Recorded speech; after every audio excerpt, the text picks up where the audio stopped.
ഇവിടെയാണ് ആ പുഴയുടെ ഉത്ഭവം. ഇത് കണ്ടോ, ഇതാണ് ഉത്ഭവം. ഇവിടുന്ന് പൊട്ടി വന്നിട്ട് ഈ പുഴ ഒലിച്ചു വന്ന് ഈ കല്ലും മണ്ണും പാറയൊക്കെ കൂടെ വന്ന് ഇതാണ് മുണ്ടക്കൈ.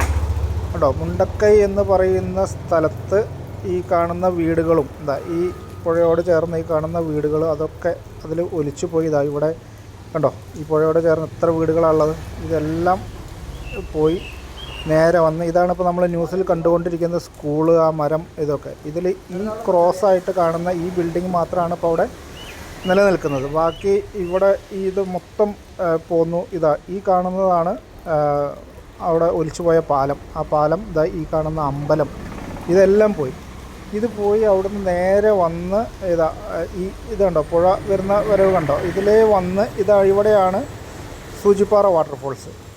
ഇത് കണ്ടോ, ഈ സൂചിപ്പാറ വാട്ടർഫോൾസ് അങ്ങോട്ട് ചാടിയിട്ട് നേരെ അങ്ങോട്ട് കണ്ടോ, താഴേക്ക് ആ ചാല് പോകുന്നത് കണ്ടോ.